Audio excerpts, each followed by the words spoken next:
በስመ አብ ወወልድ ወመንፈስ ቅዱስ አሐዱ አምላክ አሜን።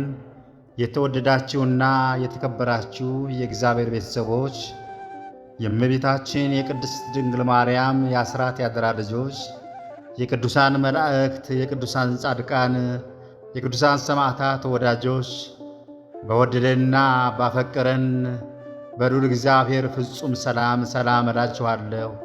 እንደምን ቆያችሁ? አሜን። አምላካችን ጌታችን መድኃኒታችን ኢየሱስ ክርስቶስ ስሙ ለዘላለም የተመሰገነ ይሁን። እርሱን ጠርተን እርሷን የማንተዋት ቅድስተ ቅዱሳን እመቤታችን ቅድስት ድንግል ማርያም ስሟ የተመሰገነ ይሁንልን። ዛሬ የምንማማረው ስለ አንድ ታላቅ ምስጢር ነው። ጌታችን ኢየሱስ ክርስቶስ ዓለምን ለማዳን ወደ ሞትና ወደ ትንሣኤ ጉዞ ከመጀመሩ በፊት በክብርና በትሕትና ወደ ኢየሩሳሌም የገባበትን የሆሳዕና በዓል እንመለከታለን። ወደ ታሪኩ ስንገባ ይህ ቀን ለጀማሪ ክርስቲያን ብቻ ሳይሆን ለሊቃውንትም ጥልቅ ትርጉም ያለው መሆኑን እንረዳለን። እስከ መጨረሻው አብራችን ቆዩ፣ ታተርፉበታላችሁ።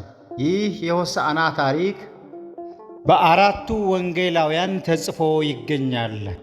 በማቴዎስ ወንጌል ምዕራፍ 21 ቁጥር 1 እስከ 11፣ በማርቆስ ወንጌል ምዕራፍ 11 ቁጥር 1 እስከ 11፣ በሉቃስ ወንጌል ምዕራፍ 19 ቁጥር 28 እስከ 44 እና በዮሐንስ ወንጌል ምዕራፍ 12 እስከ 19 ላይ በስፋት እናገኘዋለን።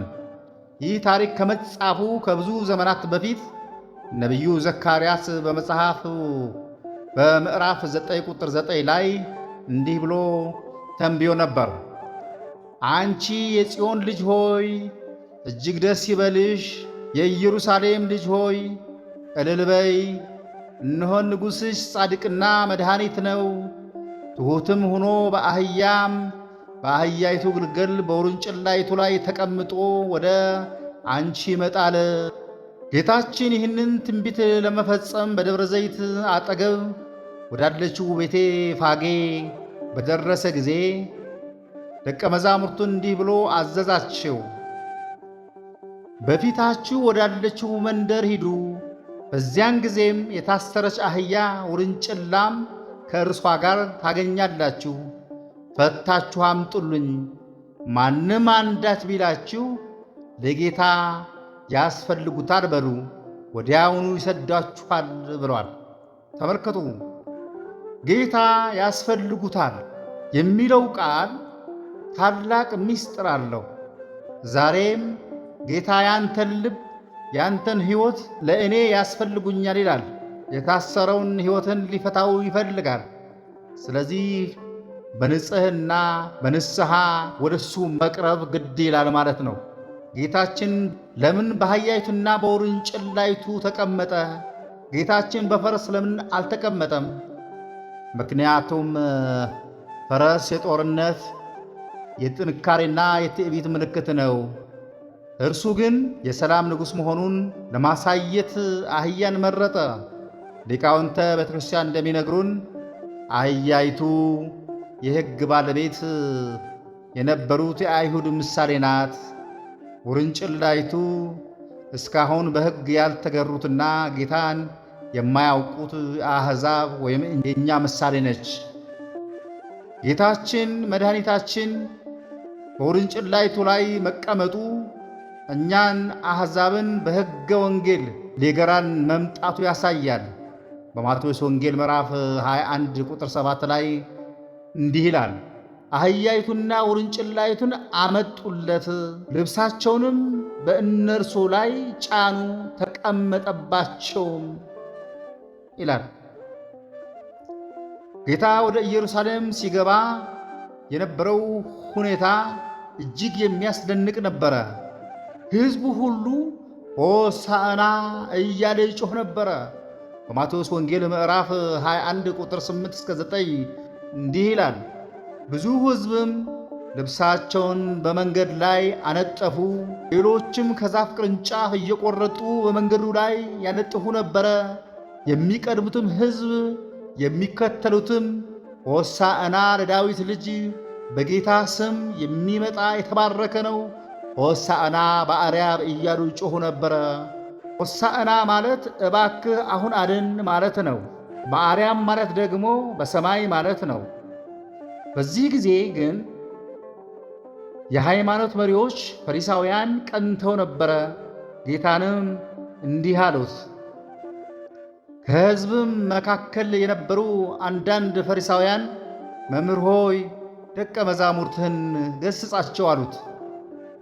እርሱም መልሶ እነርሱ ዝም ቢሉ ድንጋዮች ይጮኻሉ አላቸው። እኛም ዛሬ ድንጋዮች እስኪጮኹ መጠበቅ የለብንም። ልባችንን ሰብረን ጌታን ልናመሰግነው ይገባል። ዛሬ በሆሳዕና በራሳችን ላይ የምናስረው ዘንባባ ዝም ብሎ ጌጥ አይደለም፣ ዝም ብሎ ለምልክት አይደለም። ሦስት ዋና ዋና ትርጉሞች አሉት። አንደኛ የሰላም ምልክት ነው። በዘፍጥረት 8:11 ላይ እርግብ የወይራ ቅጠል ወይም ዘንባባ ይዛ ወደ ኖኅ እንደመጣች ጌታም ከእግዚአብሔር ሊያስታርቀን ሰላምን ይዞ መጣ። ሁለተኛ የድል ምልክት በራእይ 7:9 ላይ ቅዱስ ዮሐንስ እንዲህ ይላል፣ ነጭ ልብስም ለብሰው የዘንባባም ዝንጣፊዎች በእጃቸው ይዘው በዙፋኑና በበጉ ፊት ቆሙ። ይህም ክርስቶስ ሞትና ዲያብሎስን ድል ማድረጉን ያሳያል ይለናል። በሦስተኛ ደረጃ የልብ ንጽሕናን። ዘንባባ እሾህ የለውም። እኛም ጌታን ስንቀበል ከቂምና ከበቀል እሾህ በጸዳ ልብ መሆን አለበት። ይህ ማለት ራሳችን ለካህን አሳይተን ንጹሕ ሆነን የተጣላነውን ታርቀን ይቅር ተባብለን አሁን የበደልናቸውን ብቻ ሳይሆን የበደሉንም ጭምር ይቅር ብለን በንስሐ ታጥበን ወደ ቤተክርስቲያን እንድንቀርብ ነው። ውድ የእግዚአብሔር ቤተሰቦች ሆሳዕና ማለት ጌታን በልብ መቀበል ነው። ዛሬ ጌታ ወደ ልባችሁ ደጅ መጥቶ ይህ ልብ ለእኔ ያስፈልገኛል እያለ ነው። ልባችሁን እንደ አህያይቱ ትሑት አድርጉት። ልባችሁን እንደ ሕፃናቱ ቅን አድርጉት። ሆሳዕና በአርያም እያልን የሰላሙን ንጉሥ እንቀበለው። በነገው ዕለት ደግሞ ወደ ሕማማት ሳምንት ምስጢራት እንገባለን። ይህ ትምህርት ለሁላችሁን በረከት እንዲያተርፍላችሁ እመኛለሁ። አምላከ ሆሳዕና በበረከቱ ይጎብኘን። ወስብሐት ለእግዚአብሔር ወለወላዲቱ ድንግል ወለመስቀሉ ክቡር። ይቆየን።